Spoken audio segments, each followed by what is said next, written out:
What a wonderful thing to have Valentine's Day fall on a Sunday this year, to allow us to look at that coupled up world of romantic love and the non-exclusive love that we practice in community. My favorite internet meme this week was an icon of Saint Valentinus of Rome, or Valentinus, and it says, roses are red, violets are blue. I was beaten with clubs, beheaded, buried under the cover of darkness, disinterred by my followers, and you commemorate my martyrdom by giving each other chocolates.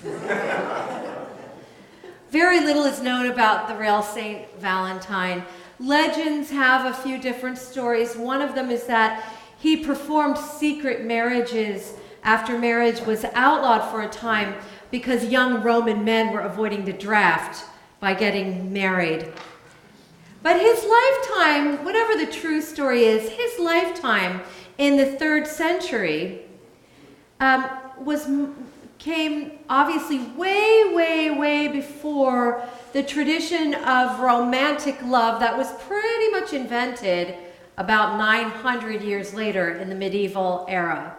And that's where we've inherited most of our conventions around romantic love.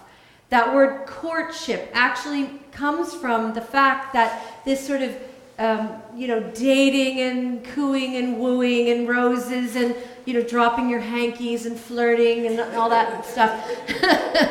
That was actually developed in the courts of France in the medieval era, that knightly lady thing, that gave rise to that idea of the one beloved, the one soulmate, who we fall in love with and then spend the rest of our lives with.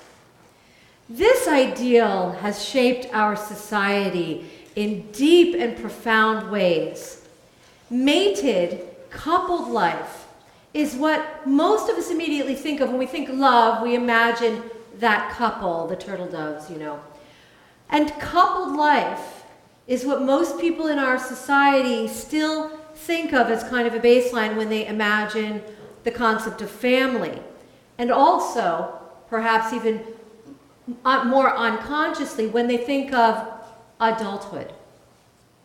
So in order to be awake and aware as an inclusive and loving community, we have to really be conscious of those mental images and conscious of those assumptions, because those assumptions don't reflect the rich diversity of how people really do live and love and how they define family. And so we work on questioning and dismantling assumptions that we make when we meet people as part of our work on being a hospitable community because of this simple thing. Assumptions are never loving. Assumptions are never loving. And in fact, they can be quite hurtful. So here's one assumption. Here's one about couples that we may have. That couples have each other and therefore have filled their quotient for love and emotional intimacy and support. Right? Oh, your husband got you roses and took you out to dinner. Oh my God, that's so amazing. That's so romantic. And so, you must be all set. Does that mean that two people, even in a romantically happy couple, only need each other? Does it mean that they don't ever get lonely? That they have no need or desire to be embraced in love by others or by the love of a congregation? Of course not. I am a single woman, and I've always been single since my late 20s. I've been looking at the headlines. I've actually kind of had them come through my, news feed this week, and they all run along the lines of, how to survive Valentine's Day.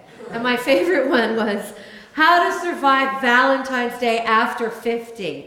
And I just turned 50, so I was like, oh, great, And here, one of the suggestions was, and I'm not kidding, don't drink too much because alcohol is a depressant. And I was like, oh, because, you're probably a heavy drinker, so remember, like, what? Another suggestion was just bite the bullet and take yourself out for dinner. Like, this is like this radically brave thing that I would never, ever have the courage to do. And I was like, I think it's so fun to go out for dinner. It's such a treat. And, so we live in this world of assumptions where people who aren't coupled are often seen as objects of pity, or let's just get them, well, we better get them together with someone. And often it's like anyone. It's amazing. It's like, wait, you're single and you're single, so you guys need to get together. Oh, and what do we have in common? Nothing? Well, thanks so much, I'll be biting the bullet and taking myself out to dinner, thanks.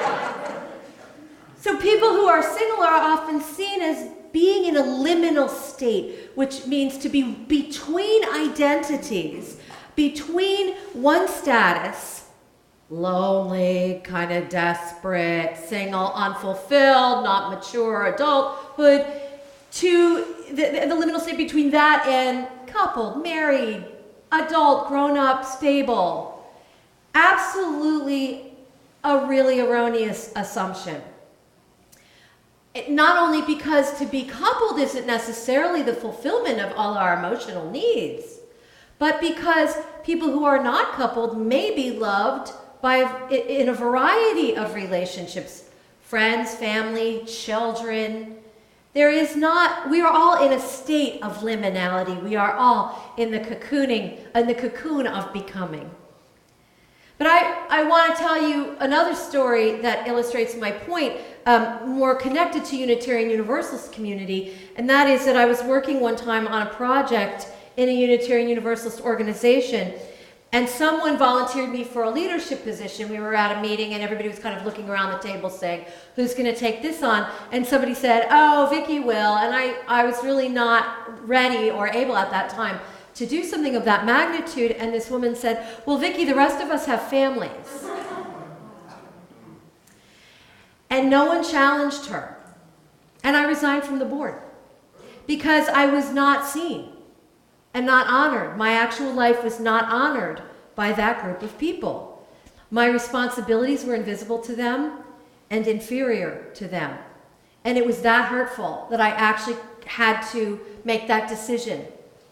So I was talking to another single minister friend not that long ago about that sometimes subtle discrimination against uncoupled people, like that we don't have family, or that we're not emotionally committed in any way to a serious relationship of any kind. And she said to me, Vicky, it was the gay liberation movement that redefined the word family, really, in this country. She said, it was way before marriage equality, so way before we could get married. She's a lesbian. And she said so many queer folk were rejected from their families of origin, and they themselves were not trying to live in traditional family structures. So that wonderful 1979 anthem, "We Are Family," ba-na-na-na-na-na, that was more than just a party song. That was really an anthem of a new kind of way of seeing family and seeing intimate relationships. Last week here, we talked about some of the things we can say to folks who are guests in this church. Things like, can I show you where something is? Or would you come with me to this event and we'll sit together? Or let me introduce you to. Well, one of the things that it is not a great idea to say is, did you come with your spouse today? Or, and this is a more subtle kind of discrimination that we do need to think about, which is we're trying to attract families, right? We have to think about what we're saying about somebody's value when we say we're trying to attract families, because you think family, parent, okay? So when I have visited congregations, often more traditional congregations than Unitarian Universalist congregations, I have often been asked at a coffee hour or fellowship time, did you come with your spouse? Is there a Mr. Weinstein?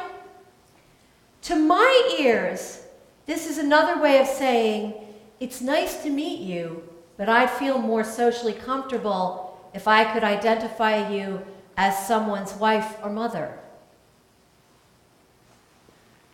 The story of how people live and love is changing dramatically in our society. And churches need to really know this and really think about it. There are couples, for instance, who aren't even married and live apart. There are couples who have romantic relationships with other people who are polyamorous.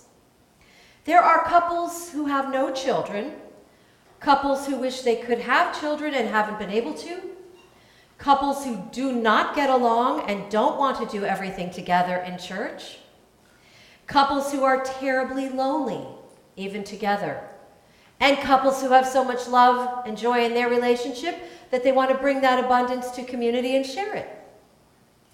There are single people who are celibate. There are single people who are dating. There are single people who are divorced and still living with their former spouse as friends to raise children or for economic reasons. There are single people who are gay or lesbian and not out or transgender. There are single people who are asexual. There are single people who live alone but have many intimate relationships. Single people who are widowed and happy about it. And single people who are widowed and grieving. So the reason we have to transcend those assumptions and work against them and going to that comfortable place when we meet someone is that the realities are so complicated and really so precious, and so our listening has to be right away and very, very creative, and our eyes and our ears and our imaginations as a community of faith need to be open and humble so that we don't pre-categorize human beings when we meet them, but greet them as souls who all need love, who are seeking connection and meaning, and who are seeking an experience of a love that is more lasting than most romances. When the Da Vinci Code came out some years ago, you might remember that novel by Dan Brown, came out and many people thought it was somehow based on historic fact. It was based on historical fact, kind of the way Frosted Flakes are based on nutrition. And they got all excited about the notion that Jesus had been married, and I said, you know, that isn't really exciting because it's trying to put Jesus into a status that people would be more comfortable with. They would understand him maybe better. And it's a projection of our own obsession with romantic relationships onto a person, Jesus, who very intentionally did not have any exclusive relationships, no special one, no soulmate, but he was about soulmates. In fact, Jesus made some very insulting comments, rejecting his biological family, and emphasized always to everyone the need for an inclusive and communitarian ethic of love. And you may also recall that the Buddha, Siddhartha Gautama, the prince, walked away from his wife and his son when he went to seek enlightenment. And no one, I think, would accuse him of not being loving. It's complicated. We are Universalists, and our foundational faith claim is that God is love. That is, love is the ground of being. Love is the reality in which we live and move and have our being, and nothing else can overcome that love. Love is for everyone, from the moment you are born until the day your eyes close for the last time and then beyond. Love is our eternal inheritance. Therefore, embracing this, when someone asks you whether or not you have a significant other, you might choose to respond, I am a Unitarian Universalist, and therefore I have many significant others. So may it be. Amen.